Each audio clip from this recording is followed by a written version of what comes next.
January 20th, 1953, 8:45 in the morning. The White House. The temperature outside was 28 degrees Fahrenheit. A bitter winter wind cut across the north lawn, rattling the bare branches of the elm trees that lined the driveway.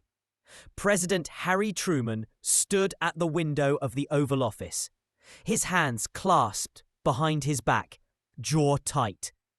He had been awake since 5:30 that morning, knowing exactly what this day would bring. Inside a black limousine sat Dwight David Eisenhower.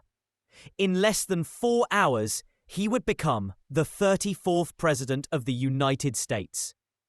The man Truman had once called the greatest military leader America had ever produced. The man Truman had promoted to 5-star general. The man Truman had appointed as Army Chief of Staff. The man Truman had made the first Supreme Commander of NATO. The man Truman had once hoped would lead the country in 1948 on the Democratic ticket, with Truman stepping down to be vice president. And now, the man who refused even to step inside the White House. Truman had prepared for this morning meticulously.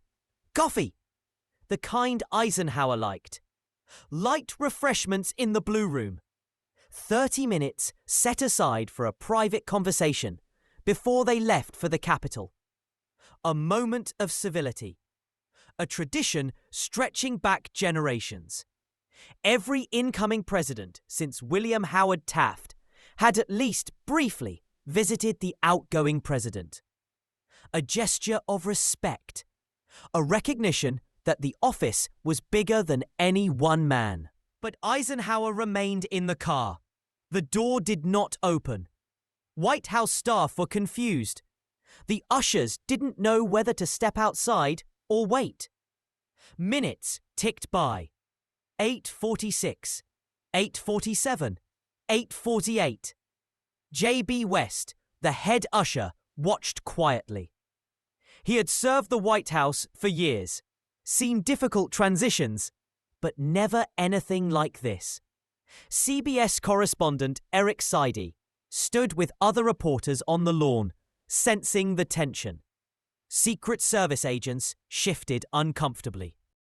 Photographers hesitated, unsure whether to capture a moment that felt less like a celebration and more like a funeral. What had happened between these two men? How did the partnership that had won World War II and built NATO turn into one of the most bitter estrangements in American history? How did the president, who had made a general into a national hero, end up barred from the White House? It began with an act Truman saw as betrayal. Political ambition. July 1945. Germany. The war in Europe had ended 2 months earlier. Smoke and gunpowder still lingered in the ruins of German cities. Millions of displaced persons wandered through the rubble, searching for home. The Allied occupation was barely organized. President Truman had been in office exactly 3 months, having assumed the presidency after Franklin Roosevelt's sudden death on April 12, 1945. Now, he managed the final stages of the war with Japan, oversaw the Potsdam Conference with Churchill and Stalin, and faced a continent in chaos. Standing on the Autobahn outside Frankfurt, Truman walked with General Dwight Eisenhower, Supreme Commander of Allied forces in Europe. Concrete stretched before them, bridges, overpasses, the efficiency of Hitler's engineering. Truman, a farm boy from Missouri, was fascinated. But he was not here merely to admire roads. He was here to evaluate a man. Eisenhower, 54, had led the largest military invasion in history on D-Day, coordinated millions of troops across Europe, navigated personalities like Montgomery and Patton, and had succeeded where many might have failed. Truman saw leadership. He saw a man capable of uniting people, managing complexity, handling immense responsibility without faltering. Truman made a decision. Eisenhower should be president. "I will support you," Truman said, including in 1948. "If you run, I will step aside. I would serve as your vice president." Eisenhower was stunned. He declined, repeatedly. He was a soldier, not a politician. Civilian control of the military mattered to him. But Truman never stopped believing in him. Over the next 7 years, he would say it publicly, privately, constantly. Eisenhower was the one America needed. After the war, Truman appointed Eisenhower Army Chief of Staff in 1945. They demobilized millions of soldiers, managed occupation policy, and shaped the early Cold War. Truman presented Eisenhower with his 4th Distinguished Service Medal in 1948. There was genuine warmth behind the formalities. Letters, advice, respect. Eisenhower, however, owed his career to another man, General George Marshall. In 1941, Eisenhower was an obscure staff officer with no combat experience. Marshall saw his potential, promoted him repeatedly, and placed him in command of American forces in Europe. Without Marshall, Eisenhower might have retired a minor officer. Eisenhower never forgot this. But loyalty, Truman would soon discover, had limits. Enter Joseph McCarthy. By 1950, McCarthy, a junior Republican senator from Wisconsin, accused State Department officials of being communists. He became famous overnight. Americans, fearful of Soviet expansion, atomic weapons, and the fall of China, bought into the panic. McCarthy's targets included George Marshall. Truman defended Marshall, calling McCarthy un-American, dangerous, and reckless. Yet the political tide was powerful. June 1952. Eisenhower announces candidacy. He runs as a Republican. Truman feels betrayed. For years, he had praised Eisenhower, endorsed him, wanted him president. And now, Eisenhower was challenging the party Truman had served. The personal attacks that followed during the campaign were brutal, public, and unforgiving. In Milwaukee, Wisconsin, Eisenhower deletes a paragraph in his prepared speech defending Marshall against McCarthy. Advisors warn that defending Marshall could cost Wisconsin's electoral votes. Eisenhower compromises. McCarthy stands with him on stage. The next day, headlines scream, Eisenhower drops Marshall from speech. Truman sees it as moral cowardice. Eisenhower had abandoned the man who made his career. Betrayal, not politics, marked the break. November 18th, 1952. The White House. 2 weeks after the election, President Truman invited Dwight Eisenhower to Washington for a transition meeting. Eisenhower arrived with 2 senior advisors, Joseph Dodge and Henry Catt Lodge Jr. Waited with his staff, ready to brief the incoming president on Korea, the Soviet Union, the federal budget, and the operations of the executive branch. The meeting was tense from the start. Eisenhower's face was frozen, what Truman would later describe as grimness. He did not smile. He did not relax. He listened, but barely responded. Truman offered guidance, details, warnings, historical context. He tried to make the transition smooth, to pass on the knowledge a sitting president accumulates over 8 years. Eisenhower seemed uninterested, defensive, almost hostile. Later, Eisenhower wrote in his memoirs that the meeting added little to my knowledge, nor did it affect my planning for the new administration. Truman felt insulted. He had tried to help, and Eisenhower treated him like an adversary. Less than 2 hours later, Eisenhower left. Truman's diary that night captured the bitterness. Eisenhower and his advisors fear some trick. They do not trust me. They think I am trying to manipulate them. Weeks later, Truman extended a second gesture, a pre-Christmas lunch at the White House. Eisenhower ignored the invitation. No response. The silence had hardened into something deeper than political rivalry. January 20th, 1953.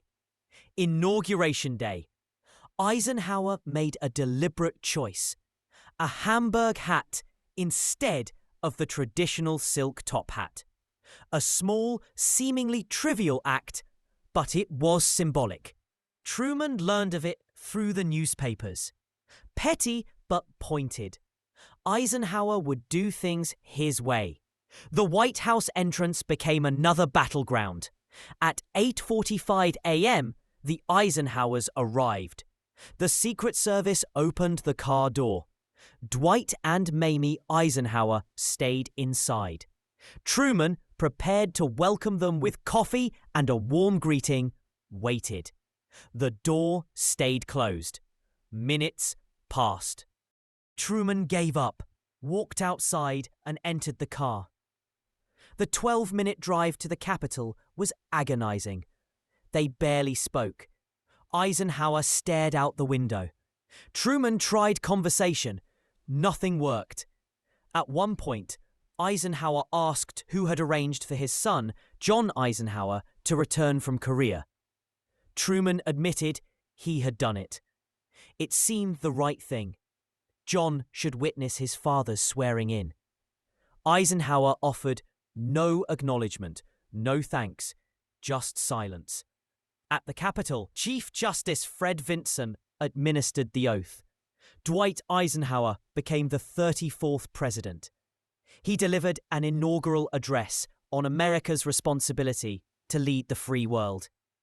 The ceremony ended. Truman boarded the train back to Missouri. More than 5,000 people cheered, chanting his name, thanking him for his service. Truman, with tears in his eyes, would not see the White House again for 8 years. The silence of 8 years. From January 1953 to January 1961, 2,922 days, Eisenhower never invited Truman to the White House. Not for advice, not for dinner, not for ceremonies. They never had a single conversation. Their only correspondence, a brief thank you note Eisenhower sent weeks after the inauguration. Traditionally, former presidents remained in contact with their successors. They offered guidance, attended national events, acted as mentors. But Eisenhower refused. He avoided mentioning Truman publicly, gave dismissive answers when asked about him, and ordered his staff to do the same. Truman's private reaction, recorded by biographer David McCullough, was vivid. Anger, bitterness, and profanities. Truman called Eisenhower every foul name imaginable. Attempts at reconciliation came years later. Bryce Harlow, Eisenhower's senior aide, urged the president to consider it. He reminded Eisenhower of Truman's loyalty. Of the years he had promoted him, supported him, and made him Supreme Commander of NATO. Eisenhower exploded at the suggestion, but Harlow persisted, arguing that estrangement was beneath the dignity of the presidency. Eisenhower eventually agreed to invite Truman to the dedication of the Korean War tomb of the unknown soldier. Truman declined, twice, citing other commitments. Over the years, occasional meetings at funerals were the only encounters. Funerals, decades later. October 20th, 1959, General George Marshall's funeral. Eisenhower and Truman sat side by side in silence. November 16th, 1961, Speaker Sam Rayburn's funeral. Eisenhower, Truman, President Kennedy, and Vice President Johnson sat together. The two former presidents acknowledged each other with brief nods. Nothing more. November 25, 1963. President Kennedy's funeral. Eisenhower and Truman traveled together to Arlington National Cemetery. Then, at Blair House, they had coffee. For the first time in over 10 years, they talked about Kennedy, the Cold War, their presidencies. They avoided the painful subjects: the 1952 campaign, McCarthy, Marshall, the inauguration. Later meetings were rare but cordial. 1961, Truman gave Eisenhower a personal tour of the Truman Presidential Library. 1966, a United Nations luncheon in Kansas City, where old animosities were finally left behind. The final reflection. Eisenhower died March 28, 1969, at 78. Truman died December 26, 1972, at 88. Both men wrote briefly of each other in their memoirs, careful, emotionless. Eisenhower acknowledged Truman's role in promoting him. Truman acknowledged Eisenhower's military brilliance. Neither discussed the 1952 campaign. Historians debate the cause. Some blame Truman's attacks. Some blame Eisenhower's ambition. Some blame pride. The truth: it was loyalty. Truman felt Eisenhower had betrayed him and George Marshall when support was needed most. Eisenhower felt Truman had attacked him unfairly. Both were right, both were wrong. Both let pride and hurt feelings destroy a friendship that had shaped the world. The cost: 8 years without communication, lost guidance, and a silent White House. Leadership requires humility, forgiveness, putting mission above ego. Truman and Eisenhower failed. Two of the greatest leaders of the 20th century, who had won wars and built peace, could not forgive each other in time. And that is how a president ends up barred from the White House. Not for policy, not for politics, but for pride, wounded loyalty, and silence that lasted decades. 8 years of silence. 2 men. One former president, one sitting president. A gap built not by law, not by politics, but by pride. Imagine it, the White House, bustling with staff, ringing phones, urgent briefings. And Truman, the man who had led the nation through war and Reconstruction, shut out. No counsel, no invitation, not even a conversation. Eisenhower, in his first year, could have turned to Truman for guidance. Domestic policy challenges, congressional negotiations, Korea still simmering, the Cold War pressing. But he did not. Truman, in turn, could have remained engaged, offering experience, perspective, wisdom earned through years of trial and triumph. But he was kept away, silenced by the decision of the new president. It was at funerals that their paths finally crossed. October 20th, 1959, Fort Myer Chapel, Virginia. General George Marshall's funeral. Front pew. Eisenhower. Truman. 6 years, 9 months since Inauguration Day. Not a word spoken. Side by side, staring straight ahead. Respectful, but distant. November 16, 1961. Speaker Sam Rayburn's funeral. Bonham, Texas. The most powerful Democrat in Congress. President Kennedy.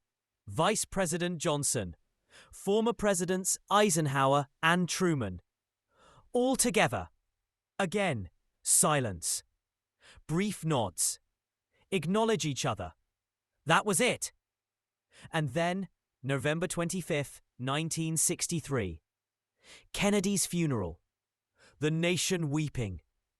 A president assassinated. Both former presidents rode together from the Capitol to Arlington National Cemetery. Later, at Blair House, Truman and Eisenhower had coffee. An hour of conversation, the first in over a decade. They spoke carefully about Kennedy, about the Cold War, about the burdens of leadership. They avoided the wounds of the past. No mention of the 1952 campaign. No discussion of McCarthy. No talk of Marshall or the Inauguration Day coldness. But there was something in the air. A sense of shared history. A recognition of what had been lost to silence. Later, in 1961, before Kennedy's death, Truman invited Eisenhower to the Truman Presidential Library in Independence, Missouri. Eisenhower was planning his own presidential library in Abilene, Kansas. Truman gave him a personal tour. They walked through exhibits. They discussed archival methods, museum layouts, what future historians would need: professional, cordial, friendly. Their final encounter, 1966. United Nations Luncheon, Kansas City. Eisenhower, Truman, Milton Eisenhower. Old men weathered by history. Past animosities forgotten. A quiet camaraderie emerged. Eisenhower died March 28, 1969 at 78. Multiple heart attacks had shadowed his final years. Buried in Abilene, Kansas. Truman died December 26, 1972 at 88. Buried in the courtyard of the Truman Presidential Library. In their memoirs, both wrote briefly of the other. Careful, measured words. Eisenhower acknowledged Truman's support. Truman acknowledged Eisenhower's military brilliance. The campaign of 1952? Silent. Historians still debate. Some blame Truman. Some blame Eisenhower. Some blame pride. The reality, loyalty, or the betrayal of it cut deeper than policy disagreements ever could. Truman felt Eisenhower abandoned him and Marshall at the worst possible moment. Eisenhower felt Truman attacked him unfairly. Both were right. Both were wrong. Both let pride silence what could have been a partnership extending far beyond their presidencies. The cost was real. For 8 years, the country lacked the benefit of the wisdom of a former president. Guidance lost. Lessons unshared. History witnessed 2 giants of leadership, separated by wounded pride. This is how a president ends up barred from the White House. Not for policy, not for politics, but for wounded loyalty, for ego, for silence that spanned a decade. And in that silence, the lesson remains. Leadership requires humility. It demands forgiveness. It asks the leader to put mission above ego. Truman and Eisenhower failed. 2 of the greatest leaders of the 20th century, who had fought wars and built peace, could not forgive each other in time. They built highways, suburbs, prosperity. They contained communism, prevented global catastrophe. They gave America stability, confidence. But they could not forgive. Not really. Not when it mattered most. The story of Truman and Eisenhower is more than a tale of politics. It is a story of pride, loyalty, and the human cost of silence. 2 men who had shaped the world could not bridge their own wounded egos. And in that gap, history watched.